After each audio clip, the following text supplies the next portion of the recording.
2025년 10월 3일 금요일 밤 예배에 하나님께서 우리에게 주시는 말씀은 마태복음 5장 7절부터 12절까지 말씀입니다. 함께 봉독하겠습니다.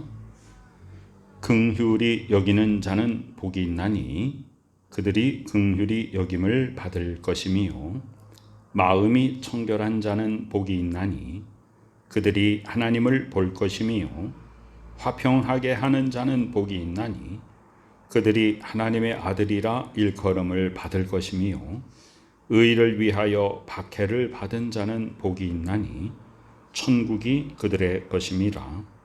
나로 말미암아 너희를 욕하고 박해하고 거짓으로 너희를 거슬러 모든 악한 말을 할 때에는 너희에게 복이 있나니 기뻐하고 즐거워하라.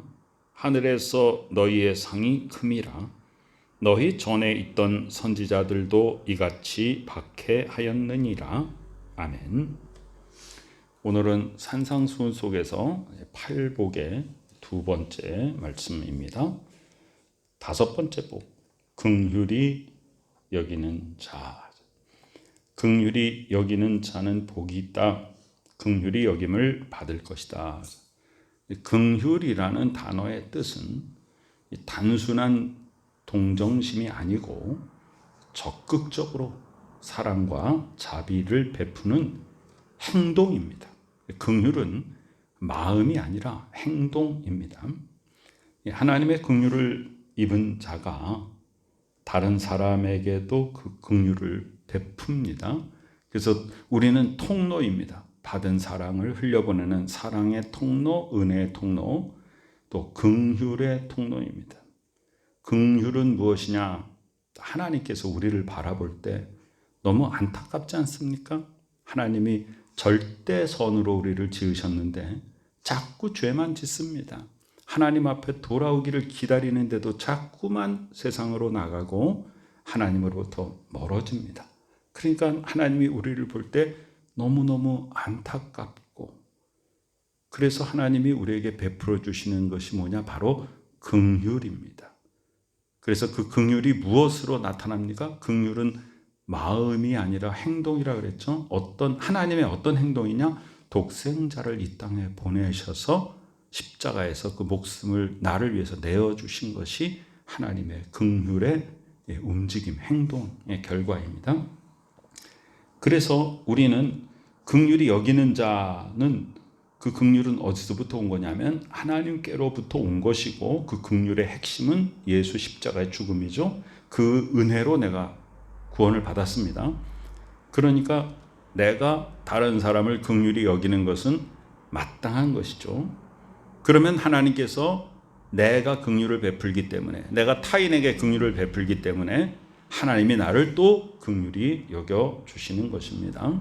그럼 반대로 내가 다른 사람을 적극적으로 사랑하고 자비를 베풀지 않는다면 하나님께서도 나에게 자비를 베풀지 않으실 것이다. 그래서 타인의 아픔을 외면하는 자, 이건 바른 신앙생활을 하는 사람이 아닙니다. 그래서 긍휼을 베풀어야 됩니다. 근데 의지적으로 내가 내 마음속에 움직임이 없는데 긍휼을 베풀려고 했으니까 억지로 해야지가 아니죠. 내 속에서 우러러 나오는 긍휼의 마음이 먼저죠. 긍휼은 마음이 아니라 행동이라고 그랬지만 그 행동은 어디서 나오는 거예요? 마음에서 나오는 것입니다. 그래서 긍휼은 마음이 아니다라고 말하는 것은 마음뿐이 아니다. 마음만 먹는다고 긍휼이 아니다. 그런 말씀이죠. 그래서 그 먹은 마음이 행동으로 옮겨져야 됩니다. 그럴 때 곧 우리는 하나님의 긍휼을 체험하게 되는 것입니다. 여섯 번째, 8절에 마음이 청결한 자다.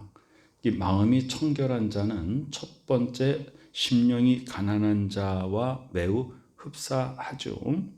그러나 이 가난한 자라고 하는 것은 세상에 욕심이 없다는 뜻이고, 이 청결한 자는 온전히 순수하다, 그런 말이죠. 그래서 우리의 마음을 비우는 것입니다.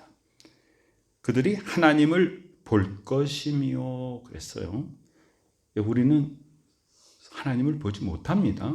하나님을 볼 것이요라고 하는 것은 무엇인가? 영안이 열려서 우리 영적인 눈으로 하나님을 보게 된다는 것입니다. 구약 시대에 보면 육신의 눈으로 하나님을 본 자는 죽는다라고 이렇게 구약 시대 사람들은 다 그렇게 생각을 했죠. 그래서 내가 이제 하나님을 보았으니까 죽게 되었다, 이런 얘기들이 많이 나오고, 그래서 모세에게도 얼굴에 또 수건을 씌우고 너는 내 뒤로 돌아가라, 이런 말씀도 하셨죠. 그러면 하나님을 본다라고 하는 것은 내가 영안으로 일단 하나님의 살아계심을 분명히 바라보는 것입니다. 그리고 홍해바다가 열릴 때 뭐라고 말씀하셔요? 너희는 가만히 있어. 모세가 하나님의 뜻을 받들어서 너희는 가만히 있어서 하나님이 행하시는 것을 바라봐라 그랬거든요. 하나님을 본다라고 하는 것은 하나님이 행하시는 것을 보는 것이고, 하나님이 나의 아버지시며 창조주이시며 내가 하나님의 형상이라는 것을 분명히 인식하는 것입니다. 그 어떤 사람에게요? 마음속에 외식함이 없는 사람. 외식함이라는 것은 마음에 두 가지 마음을 가지고 속마음과 겉행동이 서로 다른 사람, 내 속으로는 그런 마음이 없는데 억지로 그런 것처럼 하는 사람이 외식이죠. 또 이중적인 마음이 없는 순전한 마음, 그것이 마음이 청결한 자입니다. 내적인 청결, 하나님 앞에서 거짓 없는 신앙과 성결한 삶입니다. 자, 고린도 전서 13장 12절. 그래서 지금은 거울과 거울을 마주하는 것처럼 희미하지만 그때는 얼굴과 얼굴을 마주하는 것처럼 볼 것이다.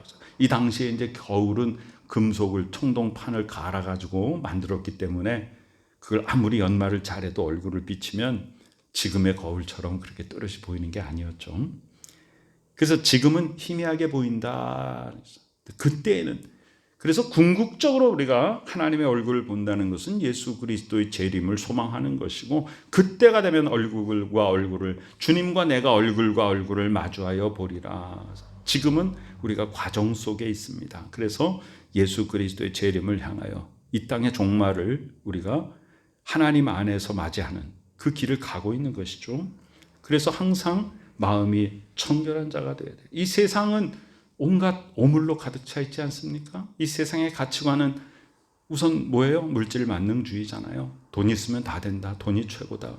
성공지향주의잖아요. 성공만 하면 어떤 일을 해도 괜찮다. 이런 것들이 세상을 계속 사로잡고 있습니다. 열심히 농부의 마음을 가지고, 지금 이제 추석 되고 곧 추수감사절을 맞고 그렇잖아요. 결실의 계절 가을입니다. 하나님께서 우리에게 농부의 마음을 가지고 일하라고 하셨습니다. 우리가 어떤 직업을 가지고 있든지, 농부의 마음은 농부나 가지는 거 아닌가? 농사 짓는 사람만 농부의 마음이 아니라 어떤 일을 하더라도 우리는 농부의 마음. 농부의 마음이 뭐예요? 열심히 땀 흘려 성실하게 일하는 것입니다. 그리고 밭을 갈고 씨를 뿌리고 가꾸고 자라나게 하시는 이는 하나님이시잖아요. 하나님께 맡겨드리는 것이에요. 하나님이 하늘에서 햇빛과 비를 내려주시고 그 다음에 뭘 기다려야 돼요? 추수 때를 기다려야 됩니다. 근데 지금은 세상의 풍조는 기다림이 없습니다. 일확천금을 노립니다. 뭐 어떻게 했더니 하루아침에 뭐 몇 배가 됐다, 그것을 성공이라고 말합니다. 그것을 향해서 사람들이 부러워하고 나아갑니다.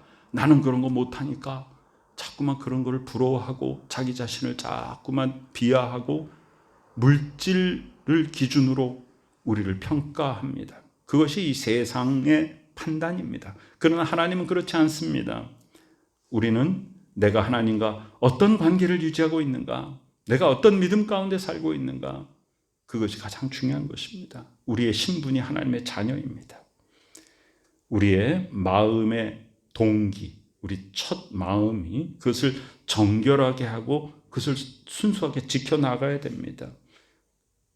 그리고 하나님과 친밀한 교제를 나누는, 하나님과 교제를 나누는 것은 하나님의 말씀을 묵상하고 기도하는 것입니다. 7번째, 화평케 하는 자. 팔복에서 7번째 복음입니다. 9절에 화평케 하는 자는 복이 있다. 하나님의 아들이라 일컬음을 받을 것이다.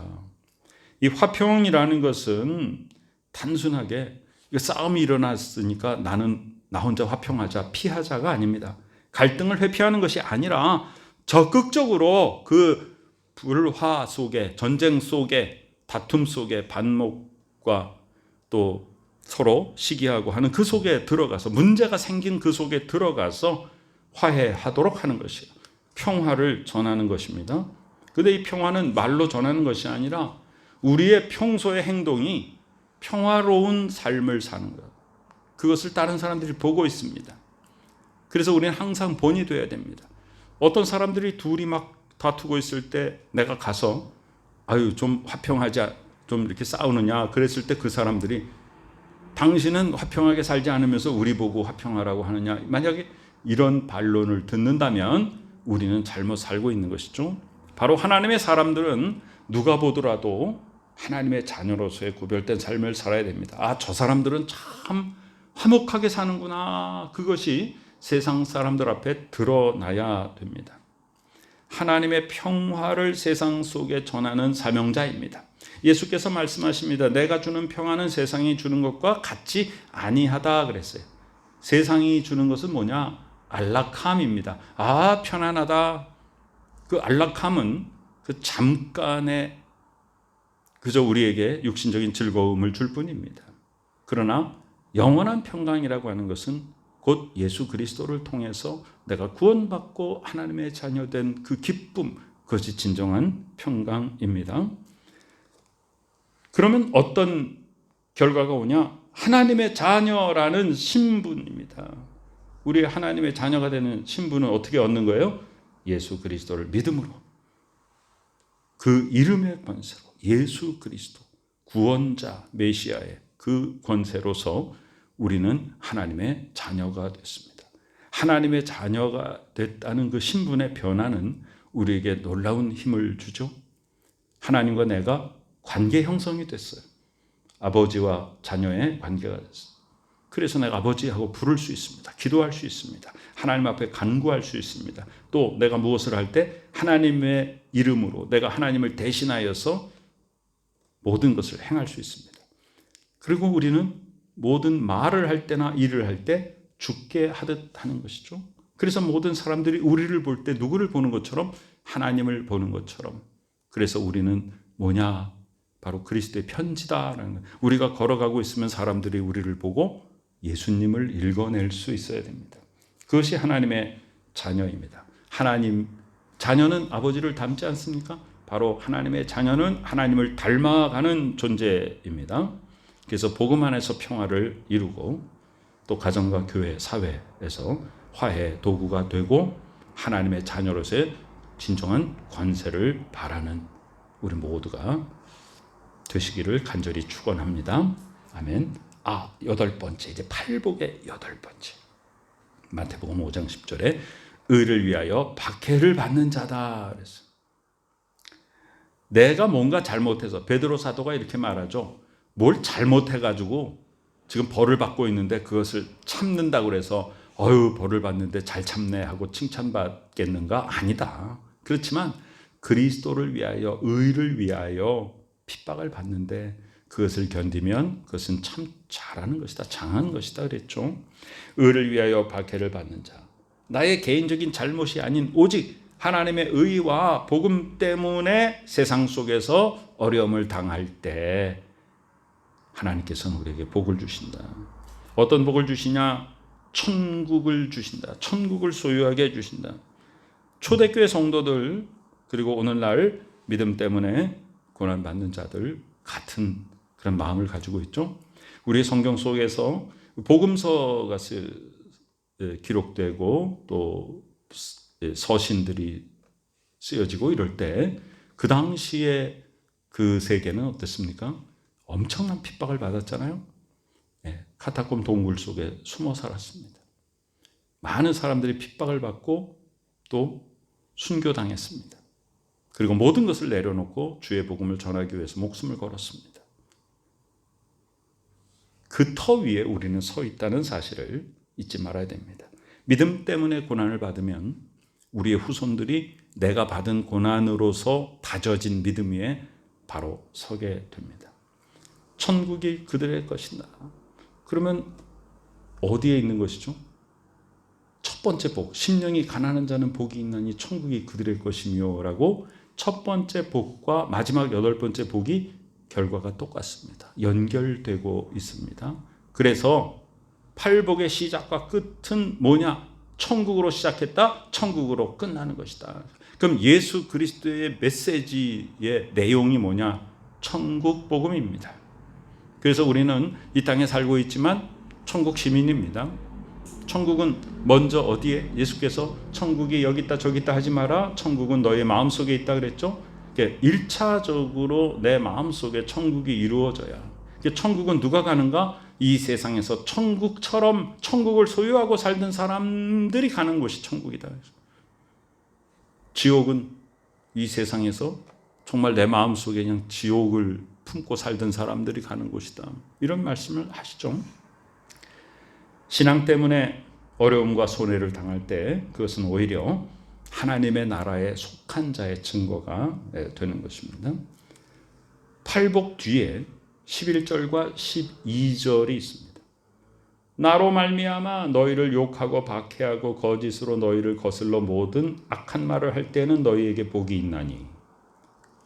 그러니까 지금 이것은 어떤 말씀에 대한 설명이냐면 10절에 여덟 번째 복, 의를 위하여 박해를 받은 자에 더해지는 설명입니다.